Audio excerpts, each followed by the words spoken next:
할렐루야. 우리 함께 사도신경으로 신앙을 고백하시면서 이 아침 하나님 앞으로 함께 나아가겠습니다. 전능하사 천지를 만드신 하나님 아버지를 내가 믿사오며 그 외아들 우리 주 예수 그리스도를 믿사오니 이는 성령으로 잉태하사 동정녀 마리아에게 나시고 본디오 빌라도에게 고난을 받으사 십자가에 못 박혀 죽으시고 장사한 지 사흘 만에 죽은 자 가운데서 다시 살아나시며 하늘에 오르사 전능하신 하나님 우편에 앉아 계시다가 저리로서 선자와 중자를 심판하러 오시리라. 성령을 믿사오며 거룩한 공회와 성도가 서로 교통하는 것과 죄를 사하여 준 것과 몸이 다시 산 것과 영원히 사는 것을 믿사옵나이다. 아멘. 우리 함께 찬송가 263장 함께 찬양하시겠습니다. 263장 이 세상 험하고 나 비록 약하나 우리 함께 찬양하시겠습니다. 263장입니다.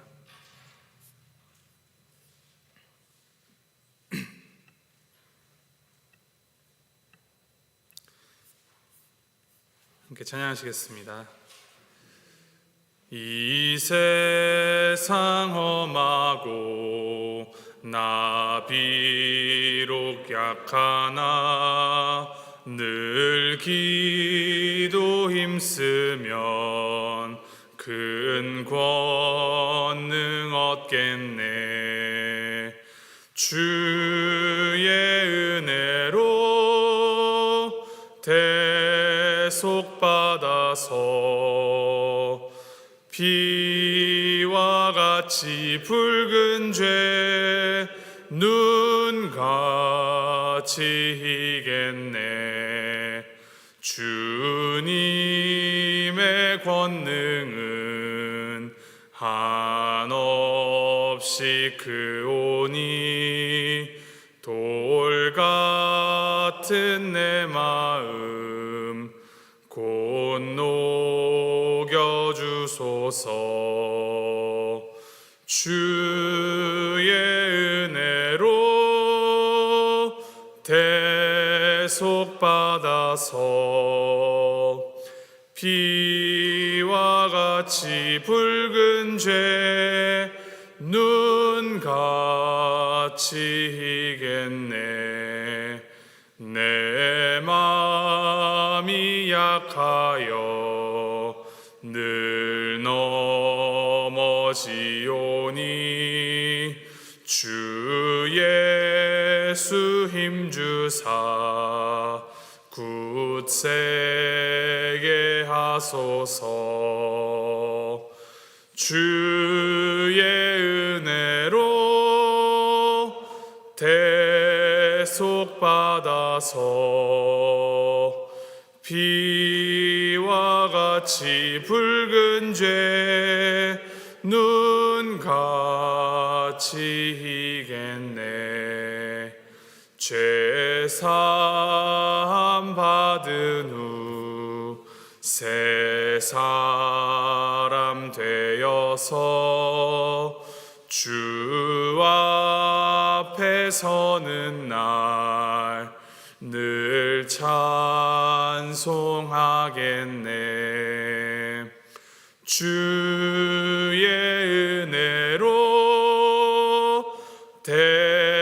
대속받아서 비와 같이 붉은 죄 눈같이 이겠네. 아멘. 아멘. 하나님께서 오늘 우리에게 주신 말씀 고린도후서 12장 1절부터 10절까지 말씀입니다.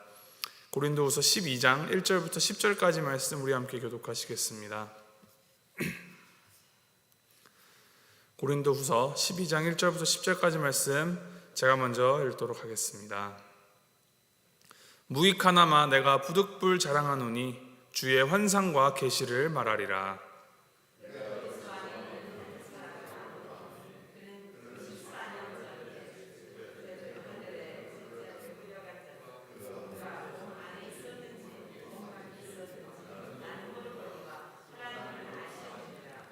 내가 이런 사람을 아노니 그가 몸 안에 있었는지 몸 밖에 있었는지 나는 모르거니와 하나님은 아시느니라.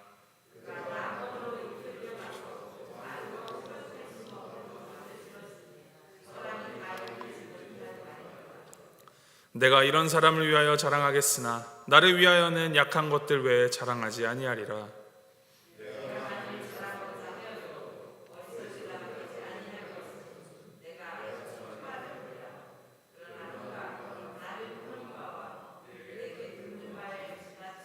생각할까 두려워하여 그만두는. 여러 계시를 받은 것이 지극히 크므로 너무 자만하지 않게 하시려고 내 육체에 가시 곧 사탄의 사자를 주셨으니 이는 나를 쳐서 너무 자만하지 않게 하려 하심이라.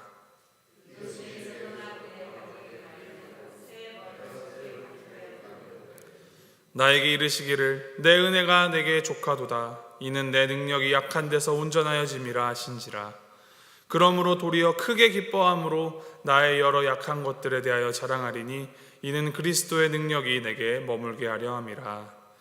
그러므로 내가 그리스도를 위하여 약한 것들과 능욕과 궁핍과 박해와 곤고를 기뻐하노니 이는 내가 약한 그때의 강함이라. 아멘. 이 고린도후서 12장은 이 고린도후서 서신 전체의 가장 핵심적인 메시지를 담고 있습니다. 사도 바울은 자신이 이 고린도 교회에 정말로 말하고 싶었던 이 복음의 능력과 그 역설을 여기에 담아내고 있습니다. 그 방식은 이제 11장에서 시작하였던 어리석은 그 자기 자랑의 형식, 다른 말로 하면은 이 바보 연설의 연장선상입니다. 자, 1절 말씀 다시 한번 읽어드립니다. 무익 하나마 내가 부득불 자랑하노니 주의 환상과 계시를 말하리라. 바울이 이제 자랑하고자 하는 내용은 주님께 받은 그 환상과 계시에 관한 내용입니다. 거짓 사도들은 바울과 자신들을 비교하면서 자신들이 환상이나 계시 또 신비한 기적이나 그런 능력을 체험 등을 그런 것을 드러내면서 바울보다 자신들이 더 나은 교사라며 바울을 공격한 것으로 보입니다. 이에 바울은 이 고린도 교회 교인들을 위하여서 자신도 그들 못지않은 경험이 있다라는 것을 말할 필요를 느꼈습니다. 그러면서도 이렇게밖에 말할 수 없는 현실을 참 안타까워하고 애석해하고 있음이 이 본문에서는 계속해서 드러나고 있는데, 이 자신의 이야기를 1인칭 나의 이야기가 아니라 마치 다른 사람의 이야기인 것처럼 3인칭 시점으로 계속 이야기하고 있는 것입니다. 2절 3절 말씀입니다. 내가 그리스도 안에 있는 한 사람을 아노니 그는 14년 전에 셋째 하늘에 이끌려간 자라. 그가 몸 안에 있었는지 몸 밖에 있었는지 나는 모르거니와 하나님은 아시느니라. 내가 이런 사람을 아노니 그가 몸 안에 있었는지 몸 밖에 있었는지 나는 모르거니와 하나님은 아시느니라. 마치 이제 자신의 고민을 이야기하면서 민망하고 부끄러우니 이건 내 친구 이야기인데 라면서 이렇게 고민 상담을 하는 모습과 같습니다. 그런데 이 14년 전이라는 시점이며 환상 속에서 무엇을 보았는지를 매우 상세하게 기록하고 있습니다. 자신의 이야기이니 이렇게 이야기할 수 있는 것이죠. 바울이 자신이 받은 그 주의 환상과 계시 이야기의 핵심은 자신이 주도적으로 이 환상을 받았거나 이 계시의 꿈을 꾸고 이룬 것이 아니라 하나님께서 주권적으로 개입하셔서 하나님께서 주셨다라는 것입니다. 그렇기 때문에 바울은 이끌려 갈 수밖에 없었습니다. 무슨 일이 일어나는지 알 수는 있었지만 자신은 전혀 주도할 수가 없었습니다. 그가 이끌려간 곳은 이제 셋째 하늘이라 기록합니다. 이때 당시 일반적으로 유대인들은 하늘이 이제 여러 개의 층으로 나뉘어져 있다고 생각을 했습니다. 본문에서 바울이 언급하는 표현인 셋째 하늘은 이 성경 안에서 사용된 숫자 3이라는 이 완전수를 사용하여서 완전하고도 최고를 뜻하는 의미로 그냥 눈에 보이는 파란 하늘, 새가 날아다니는 그 하늘이 아니라 하나님이 거하시는 천국을 언급하고 있는 것입니다. 이는 4절에도 낙원이라는 표현으로 말로 이제 표현되고 있는데, 이제 이 사람이 낙원에 이끌려 올라가서 말로 표현할 수도 없고 사람이 말해서도 안 되는 그 말씀을 들었다라고 말합니다. 인간의 말로 표현할 수 없고 인간의 머리로 다 이해할 수 없는 그 놀라운 하나님의 영광을 보았고 계시를 받았으며 그런 거대한 영적인 체험을 하였다라고 말하는 것이죠. 이렇게 이것에 대하여서 말하는 이유를 바울이 5절과 6절에 설명을 합니다. 너희들은 자신들의 육체와 혈통을 가지고 자랑하며 받은 능력을 자신의 것이라는 그 교만에 빠져서 교회 안에서 분열과 혼란을 일으키며 나를 괴롭히지만 나는 그것들보다 더욱더 차원이 높은 이 영적인 그런 거룩한 경험을 하였다. 하지만 나는 이것을 가지고 자랑하지 않는다. 더욱 큰 영광과 계시를 받았지만 이것을 가지고 내가 교만에 빠지지 않는다라고 말하고 있는 것입니다. 그에 대한 근거로 7절에 그가 이렇게 고백합니다.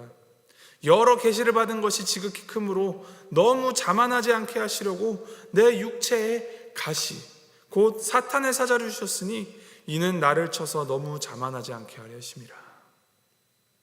바울이 교만해지지 않게 하시기 위하여서 하나님께서 그 육체에 가시를 사탄의 사자를 주셨다라고 고백을 합니다. 바울이 여기서 언급하는 가시가 정확하게 무엇이었는지는 알 수 없습니다. 어떤 학자들은 추측하기를 그가 가지고 있었던 심한 편두통이나 간질 증상 혹은 말라리아나 눈의 이런 문제와 같은 그런 육체적인 질병에 관련된 문제였을 것이라고 하기도 하고, 또는 이 사역을 하는 데 있어서 끊이지 않고 겪고 있는 대적으로부터의 방해와 박해들, 혹은 그가 경험하는 그런 영적인 괴롭힘이었을 것이다 라고도 추측합니다. 중요한 것은 이 가시의 정체가 무엇인가가 아니라 하나님께서 가시를 주신 그 목적이 무엇인가입니다. 바울이 경험한 그 놀라운 환상과 계시가 이제 알려진다면 바울이 의도하지 않았더라도 사람들이 그를 하나님의 사람으로 굉장히 신격화할 위험이 있었습니다. 그렇지 않더라도 이런 경험이 반복되면은 바울 스스로가 교만해지고 높아질 충분한 위험성이 있었습니다. 우리가 운전하실 때 안전벨트 다 잘 매시죠? 어떻게 보면 이 벨트 때문에 우리의 몸이 이제 묶이고 조여져서 불편함을 느낄 때도 있습니다. 뒷좌석으로 팔을 뻗거나 창밖으로 이제 티켓 같은 걸 뽑으려 할 때에는 벨트 때문에 이 팔이 닿지 않을 때도 있습니다. 그런데 이 벨트가 안전하고 견고하게 우리를 묶고 있어야 사고 상황에 우리의 생명을 보장받을 수 있고 그 안전의 마지노선을 유지할 수 있는 것입니다. 하나님께서는 때로는 이러한 불편함이나 고난을 통하여서 우리에게 말씀하시는 경우가 있습니다. 내가 약한 인간이구나. 내가 부족한 자구나. 이 우리의 약함을 깨달을 수 있도록 하나님이 사탄을 이용하실 때도 있습니다. 왜냐하면 우리의 이 약함과 부족함이 우리를 하나님 앞으로 나아가게 하기 때문입니다. 바울은 이 가시로 인하여서 계속해서 하나님을 의지할 수밖에 없었습니다. 그는 정말로 이 가시가 없어지기를 바랬습니다. 그래서 그가 3번 주께 간구하였다라고 합니다. 이 3번이라 하면 정말로 딱 3번만 기도한 것이 아니라 이 3이라는 완전수의 개념을 적용하였을 때 정말 수도 없이 많이 하나님께 정말 나의 기도가 상달되어서 내 기도를 들어주셨다라는 확신이 들 때까지 기도하였다라는 것을 의미합니다. 그때 주신 주님의 응답, 내 은혜가 내게 족하도다. 이는 내 능력이 약한 데서 온전하여짐이라. 바울은 이 가시가 없었더라면 자신의 능력과 자신의 그 지식과 학식 그리고 자신의 업적들을 스스로 자랑하고 교만함으로 하나님의 영광을 가릴 수 있었지만 오히려 이 가시로 인하여서 하나님께서 가까이 나가고 하나님의 뜻을 더욱더 뚜렷하게 알 수 있었습니다. 그것은 하나님의 일을 하고 하나님께 사용되는데 내가 강하여지고 나를 자랑함이 중요한 것이 아니라 하나님께 모든 것을 내어드리며 전적으로 하나님을 의지함이 필요하다라는 것입니다. 9절과 10절 말씀 제가 다시 한번 읽어드립니다. 그러므로 도리어 크게 기뻐함으로 나의 여러 약한 것들에 대하여 자랑하리니 이는 그리스도의 능력이 내게 머물게 하려 함이라. 그러므로 내가 그리스도를 위하여 약한 것들과 능욕과 궁핍과 박해와 곤고를 기뻐하노니 이는 내가 약한 그때에 강함이라. 약할 때, 부족할 때 역설적으로 은혜의 그 거대함, 은혜의 필요성을 절대적으로 더 크게 느낍니다. 우리가 호흡할 때 이 산소의 필요성을 언제 깨닫습니까? 숨을 참고 있을 때, 혹은 우리가 물속에 들어가 있을 때 역설적으로 우리는 이 산소의 필요성을 깨닫습니다. 이것이 하나님께서 우리에게 보이시는 은혜의 역설이고 복음의 역설입니다. 약한 데서 강하여진다라는 이 역설의 진리는 주님께서 그리스도의 십자가 사건을 통하여 우리에게 증거하셨습니다. 주님은 십자가에 못 박히심으로 구원을 이루어내셨습니다. 그리고 마침내 부활하심으로 죽음을 이기시고 승리하셨습니다. 가장 낮은 곳, 가장 약한 자리에서 가장 위대한 승리를 주신 것입니다. 이 역설의 복음을 붙들고 의지하면서 우리의 모자람, 우리의 부족함, 이 연약함을 모두 주님 앞에 올고지 내려놓고 주님께 맡기십시오. 이 가시를 제거해달라 그저 떼쓰는 아이처럼 그렇게 기도만 하기보다는 이를 통하여 이루실 주님의 뜻을 구하시기를 바랍니다. 내 힘으로 나의 부족함, 나의 연약함을 채우려 애쓰지 마십시오. 깨어진 독에 물을 가득 채울 수 있는 방법, 그것은 깨어진 독을 깊은 물 안에 풍덩 빠뜨릴 때입니다. 하나님께 우리의 그 연약함까지도 온전히 내어드리고 주님을 온전히 의지할 때 주님께서는 우리의 그 능력 너머로, 우리의 생각과 상상 너머로 우리 가운데, 그리고 우리를 통하여서 하나님의 하나님 되심을 드러내십니다. 이를 기억하시면서 또 이를 기대하시면서 오늘 하루도 내 힘으로 승승장구하는 그런 껍질뿐인 삶보다는 하나님의 은혜를 겸손하게 또 진실하게 구하며 우리의 약함을 통하여서 온전한 열매를 맺게 하실 그 주님의 그 손길에 이끌려 살아가는 오늘 하루의 삶이 되기를 주님의 이름으로 소망하고 축복합니다. 우리 함께 기도하시겠습니다. 약할 때 강함이 되어주시는 하나님 아버지, 자신의 힘과 권력 또 명예를 의지하여서 인생의 성공을 향하여 나아가야 한다고 아우성치는 이 세상 가운데에서 우리는 오직 한 분, 진리와 생명 되시는 주님만을 우리의 표대로 삼고 살아갈 수 있도록 주님 인도하여 주시옵소서. 주님께서 우리의 약함을 통하여 강하게 역사하심을 알고 오늘도 그 말씀을 신뢰하며 담대히 주님 앞으로 나아가는 우리가 되게 주님 인도하여 주시옵소서. 우리의 약함 속에서 오히려 하나님의 강하심을 드러내는, 또 하나님을 찬송하며 우리가 그 경험하고 느끼는 그 모든 약함 가운데에서도 우리를 주눅들게 하지 마시고 우리가 그것에 대해서 부끄러워하지 않게 하시며 정말 주님께서 주시는 담력과 참 지혜를 가지고 그리스도 안에서 하나님의 그 온전케 하시는 능력을 경험하고 또 하나님의 그 하나님 되심만을 자랑하는 주님의 온전한 도구가 되도록 주님 우리와 함께하여 주시옵소서. 오늘 하루도 또 내일도 우리의 그 약함 가운데에서도 온전함을 이루어 가실 주님께 이 삶을 온전히 내어드리고 주님의 그 인도하심 따라 그리스도의 능력이 우리 안에 머물러 살아가는 우리 모두의 삶이 되도록 주님 인도하여 주시옵소서. 감사드리며 예수 그리스도의 이름으로 기도하였습니다. 아멘. 하늘에 계신 우리 아버지여, 이름이 거룩히 여김을 받으시오며 나라의 마옵시며 뜻이 하늘에서 이룬 것 같이 땅에서도 이루어지이다. 오늘날 우리에게 일용할 양식을 주옵시고 우리가 우리에게 죄 지은 자를 사하여 준 것 같이 우리의 죄를 사하여 주옵시고 우리를 시험에 들게 하지 마옵시고 다만 악에서 구하옵소서. 대개 나라와 권세와 영광이 아버지께 영원히 있사옵나이다. 아멘.